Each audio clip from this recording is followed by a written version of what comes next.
The maid who wasn't Thrain was falling hard that night, angry. Relentless storm pounding the glass walls of Veltec's towering headquarters in downtown Manhattan. Most of the employees had gone home hours ago. The building was silent, except for the distant hum of generators and the faint buzz of security cameras rotating. Inside the 53rd floor executive office, normally reserved for only one man, sat someone who didn't belong there. Rivera was supposed to be gone by now. As the newest member of the cleaning staff, she had the late shift. No one ever paid her any attention, and that's exactly how she liked it. With her faded uniform, her quiet manner, and her downcast eyes, she was invisible. But tonight, Alara wasn't cleaning. She was typing. Her fingers flew across the CEO's keyboard as lines of code filled the massive monitor before her. Her breath came shallow, lips moving silently as she tested and deleted sequences. She wasn't hacking, not exactly, but she was unlocking something buried deep inside. Veltec's most secure system. She didn't belong here, and she knew she didn't have long. Alara paused and glanced at the elevator across the room. Still quiet, still empty.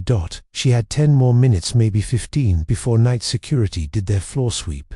That would be enough. She was close, so close. Just a few more lines. The elevator dinged. Alara's heart jumped into her throat. She scrambled to close the screen, minimize the code, delete her tracks, but it was too late. Footsteps echoed down the glass hallway, sharp and steady, heavy with purpose, and then he appeared. Kieran Vale, the CEO, the man everyone feared, the tech prodigy, the billionaire, the stone-faced king of this empire who never smiled and never trusted anyone, not even his own board. He was supposed to be in London. The board meeting had ended this morning. Why was he here? His coat was soaked, rain dripping onto the marble floor. His jaw was tight, his eyes steely gray and narrowed in fury, and they were locked on her. "What?" he said coldly. "Are you doing in my office?" Alara stood up too quickly, knocking over the rolling chair behind her. I was just cleaning." Her voice was barely above a whisper. Kieran stepped forward, gaze cutting through the air like a blade. "That computer is biometric locked. How did you even access it?" Alara's hands shook. "I didn't, not really, I mean, it was just..." But he was already looking past her. At the screen, the code still glowed in the dark room. Not all of it had closed in time, and in an instant, his breath caught, because what he saw wasn't nonsense. It wasn't random input. It was a refined version of Veltec's proprietary encryption code, one they had spent 3 years and over $120 million developing. And what Alara had written was cleaner, smarter, almost impossible. He moved toward the desk, eyes scanning the lines she'd left behind. "This is impossible," he murmured, barely to himself. "This isn't public. No one outside this floor has ever seen this." Alara didn't move. Her heart slammed in her chest. She'd gone too far. She should have left when she had the chance. Then Kieran's fingers paused. Tucked within the code was something else. A hidden message. "You don't know what your father really did." He froze. Kieran's father, Donovan Vale, had been dead for a decade.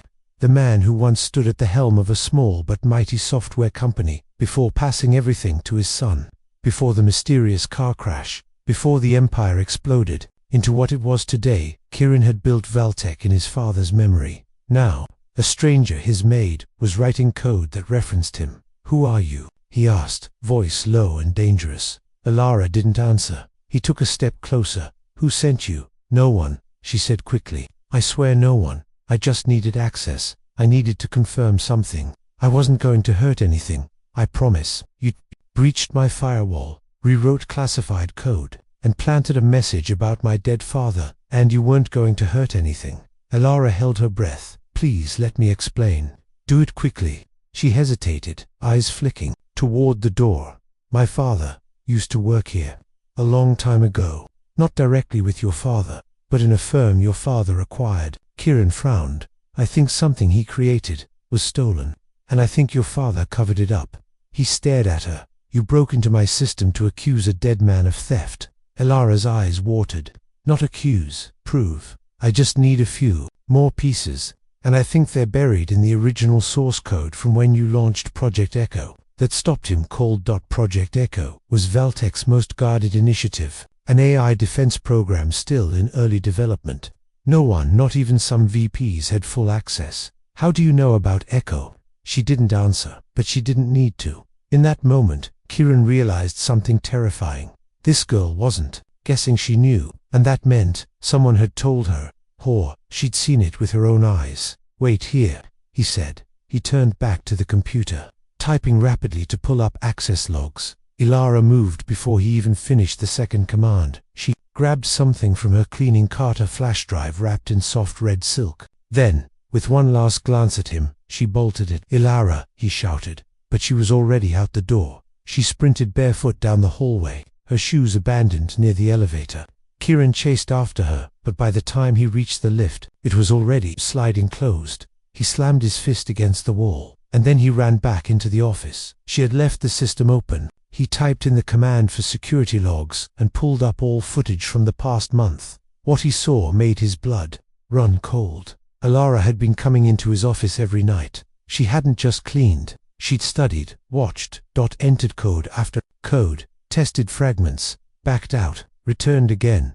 Every night for the past 31 days between 1:50 a.m. and 2:15 a.m. she'd logged in, like a ghost that knew the system better than some of his lead engineers. Kieran leaned back, hands clenched. Who the hell was she? Her father's secret. 3 days had passed, and Kieran Vale still couldn't sleep. Not because he was worried about what Ilara had done, but because he couldn't stop wondering why. Her code wasn't just brilliant, it was personal. She'd inserted lines that no outsider could know. Commands nested in forgotten folders, names linked to long-abandoned modules. She had touched parts of the system even his senior architects had never touched. And the message, "You don't know what your father really did." Those words played over and over in his head like a curse. He had grown up worshipping Donovan Vale. His father had taught him everything about systems, logic, ambition. Even after his death, Kieran had spent years expanding validity to the world that his father's legacy would live on. So the idea that his father could have stolen someone else's work, that some buried truth could take it all down. He needed answers, and only one person could give them to him. Brooklyn, 11:12 p.m., a cracked apartment. Buzzer screeched as Kieran pressed it. He stood outside an aging brownstone in Red Hook. Not the kind of place CEOs were seen visiting. But Ilara Rivera lived here, or at least, according to the address tied to her employment, records which had mysteriously gone missing from HR. The apartment had no doorbell, so he knocked. No answer. He waited. Then footsteps, slow, cautious. The door opened a crack, and Ilara stood behind it, eyes wide, as if she'd seen a ghost. "What are you doing here?" she whispered. Kieran's voice was calm. "You broke into my system. You left me a message. I want to talk. I don't talk to men who call security on me." "I didn't. I called off security after you left." She studied him for a long second, then sighed. 5 minutes. That's it. He stepped inside. The apartment was tiny, clean, sparse, and nothing like a hacker's lair. No tech clutter, no messy boards or dual-screen setups. Just a few books on a dusty shelf, a single laptop on a table, and a framed photo on the counter. It caught his eye immediately. Ilara, and an older man then, smiling eyes full of pride. "My father," she said, following his gaze. "His name was Mateo Rivera. You've probably never heard of him. Should I have?" Ilara turned, slowly. Her voice changed, softer but heavier. He was a software architect, quiet, obsessed with system frameworks. In 2007, he pitched a project called Genesis Loop, an early prototype for adaptive learning. Kieran frowned. "Genesis Loop." She nodded. "Your father rejected it. But weeks later, my father's design appeared, modified, under a new name." Kieran's chest tightened. "Project Helix," she said. "The foundation of what your company is today." He sat down, slowly. "That's not possible. My father wrote Helix himself. I've seen his notes." "Maybe," she said, "but some of those notes were my father's. I still have them, dated, signed. You think I came to Veltec by accident? I worked for 3 years to get that job, just to get close to your system. And when I finally found the encrypted Helix core last week, it was his code." She reached into a drawer and handed him a worn, folded paper. Kieran unfolded it slowly. It was a handwritten snippet, ancient formatting, lines of pre-loop code, annotated in Spanish and English. His hands shook, because he recognized it. It was a match. This wasn't a coincidence, but that meant his father had lied. Back at Veltec headquarters, Kieran returned to his office that night, long after everyone had gone. He opened the restricted archive files only he had access to, files marked Legacy DV. Inside were hundreds of documents, meeting records, development logs, even old scanned pages from Donovan Vale's journals. Kieran searched for anything tied to Project Helix's early days, and there it was, one entry, dated August 12, 2007. Matteo showed potential today, but he hesitated. Won't sign over the loop. Design, I'll proceed without him. Another entry August 17th, pitched Helix, the board-approved prototype. Matteo didn't come back. That was it. No mention of an agreement, no patent, no legal handover. And yet, Project Helix launched 6 weeks later. Kieran sat in the dark, the documents glowing in front of him, and for the first time in his life, he questioned his entire empire. Flashback. Ilara's Marisha remembered the night clearly. She was just 12. Her father came home late, shoulders hunched, lips pressed tight. He looked as if he'd aged 10 years in one day. He said softly. I showed them the future, and they buried it with my name. He never went back to Vale Tech. Years later, as he lay dying in a hospital bed from a rare neurological condition, he took her hand. Find it, he whispered. The truth, promise me. She did. And for the last 6 years, she'd chased it, learning systems, coding in secret, working low-level tech jobs, until finally landing as a contracted cleaner in the one place she knew held the answers. Now, she had them, but what would she do with them? Back to present. Kieran's dilemma. Kieran paced in his office. His father had stolen the code. The foundation of Valitech, of everything Kieran had built, was rooted in theft. If Ilara went public, the company's reputation would crumble. Investors would flee. Lawsuits would pour in. But if he covered it up, he would become just like Donovan. His phone buzzed. A new email subject. What would you have done if you'd known? It was from Ilara. I never wanted money.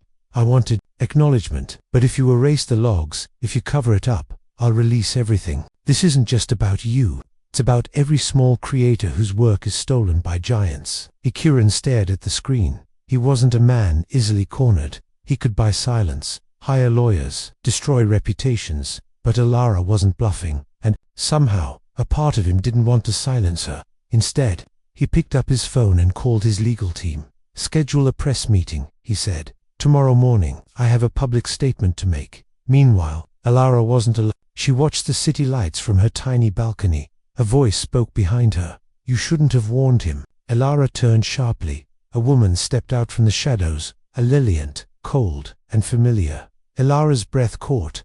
Claire Vale, Kieran's older half-sister, CFO of Valetech, the real Ice Queen. I know what you found, Claire said. I saw your access logs before they vanished, and I know my father stole Genesis Loop. Ilara backed away. Claire smiled darkly. But what you don't know is, he wasn't working alone. A legacy of Ilara didn't speak. She couldn't, not with Claire. Val, the woman her father once warned her about, now standing in front of her, shadowed in the balcony light, her voice like ice in the night. If Kieran confesses, Claire said slowly, everything collapses. You don't want that, do you? Ilara clenched her fists. I want the truth out. Claire tilted her head, unimpressed. Your truth, sweet girl. Do you think the world cares? If Valetech crumbles, you won't get a medal. You'll get buried. Ilara's voice cracked. My father died fighting to be heard, and my father died building something from the ashes. Claire snapped. It wasn't perfect, but it changed the world. And you want to burn it all down for revenge. I want justice. Claire stepped closer. No, you want recognition. You want his name remembered. That's not justice, it's legacy. You think you're brave.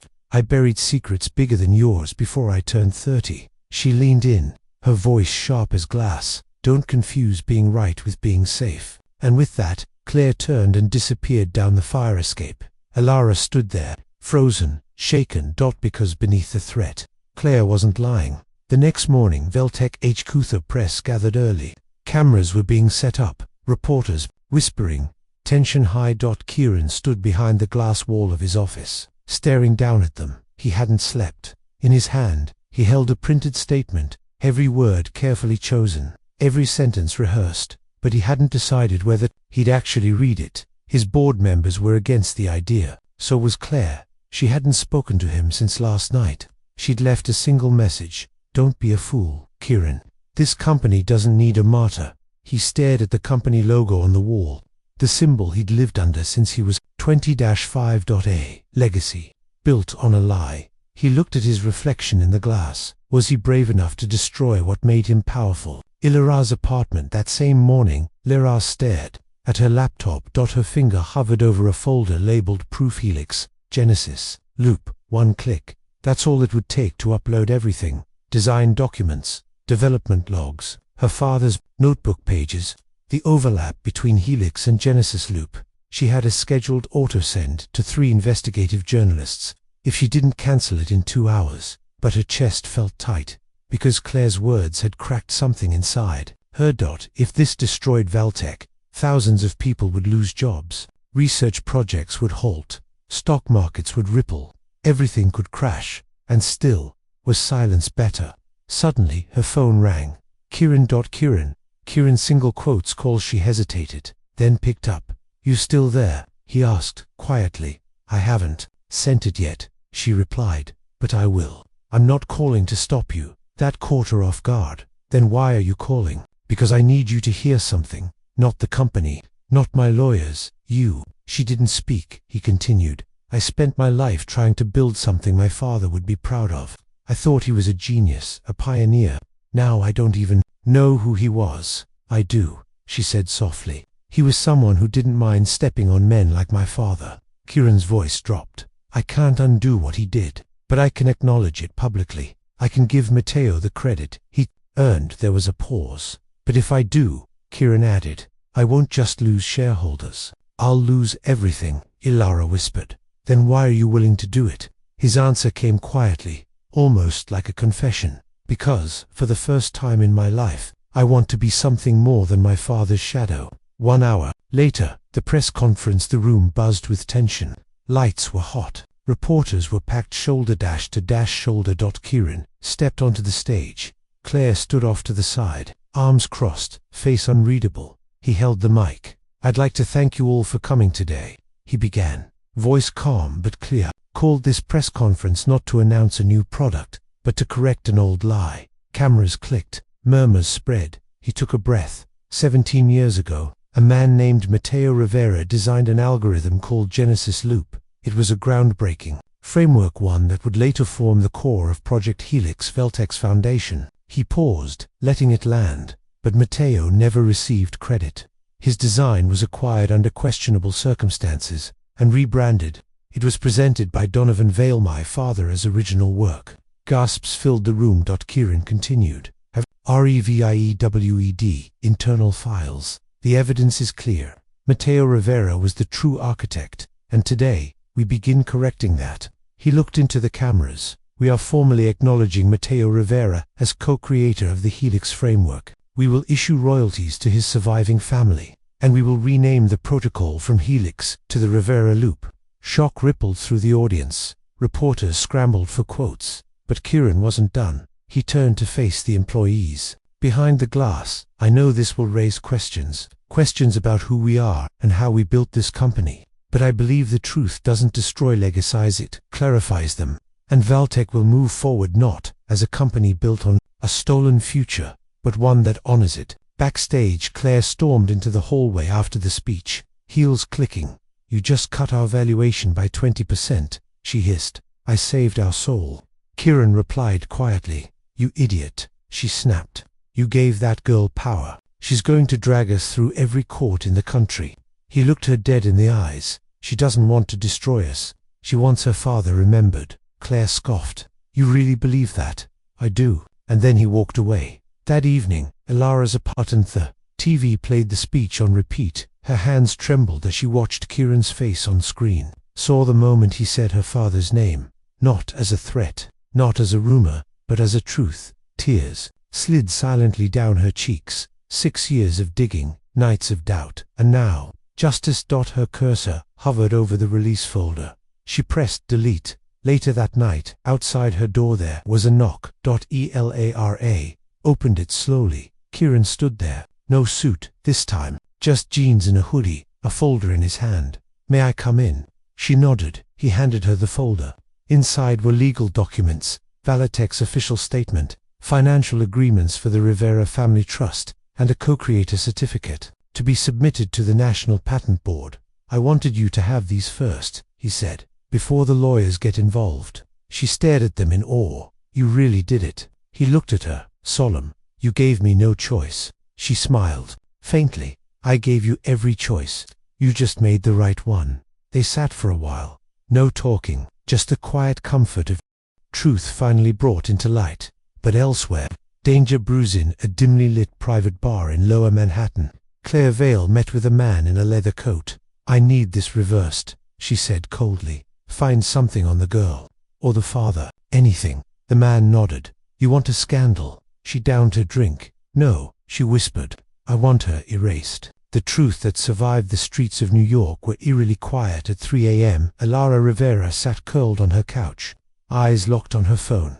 You exposed the past, but now they'll bury your future. Run. No name, no number. Just dread curling in her chest. She looked around her small apartment. Every shadow now felt dangerous. Every creak in the walls made her stomach twist. She'd spent years chasing the truth, but no one had warned her what truth costs. Across the city, Kieran's apartment. Kieran was awake too. He couldn't sleep. Not after the press backlash. Not after the investors pulled $47 million in less than 24 hours. He didn't care about the money. He cared about Elara. She had gone silent since the press conference. He had expected gratitude, maybe relief, but instead, nothing. He stared out at the skyline, glass of water in hand. When his phone lit up, Elara, they know where I live. He didn't hesitate. He grabbed his keys and was out the door in seconds. Back at Elara's apartment when he arrived, Elara didn't speak, just opened the door. Pale and trembling, he stepped inside, locking it behind him. What happened? She showed him the message. It came in after the conference. I didn't tell anyone where I lived. Kieran's eyes narrowed. Claire. Elara looked up sharply. You think she? I know she did. He pulled out his phone and made a call. I want surveillance pulled from all internal servers. I want Claire Vale's access logs, her security clearance records, and anything she touched in the last 48 hours. He turned to Elara. You're staying with me until this is done. She didn't argue. 2 days later, Veltec HQ, private executive floor. Claire stood at her glass desk, sipping from a crystal glass of wine as the city moved beneath her. Like a living thing, her face was calm, lips red, eyes fixed on the skyline. She turned as the door opened. Kieran entered with 2 board members and the company's legal director behind him. She didn't blink. So it's a mutiny now. Kieran walked forward slowly. We pulled your access logs. Claire's glass hovered midair. You deleted files, he said. Created ghost credentials to shadow Elara's activity. You leaked her employment, records to the press, and you hired someone to follow her.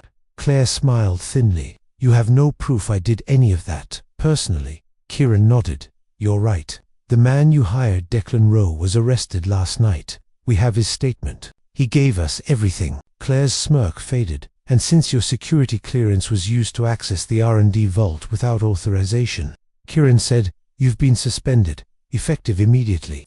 You think this ends with me? She spat. This company is mine just as much as it is yours. No, Kieran said. You buried the truth. I brought it into the light. That's the difference. She stepped closer, lowering her voice. Do you think your little maid is going to save your soul? Kieran's jaw tightened. No, he said, but she saved mine. Later that day, Rivera Park dedication ceremony. Weeks passed. The press storm faded, replaced by something no one expected: respect. Vailtech's public apology, Kieran's honesty, and the establishment of the Rivera Research Fund had not only restored the company's reputation, it had elevated it. Now, in a quiet Brooklyn neighborhood park, a bronze plaque gleamed beneath the morning sun in honor of Mateo Rivera, creator, visionary, father. The future was his gift. Today, we remember Elara stood beside it, dressed in soft beige, her hair pinned back, tears silently trailing her face. Kieran stepped beside her. It's beautiful, she whispered. He nodded. Not enough, but a beginning. She looked at him. Why did you do it? He looked down at the plaque, then back at her. Because the truth was always bigger than me, bigger than this company, and so were you.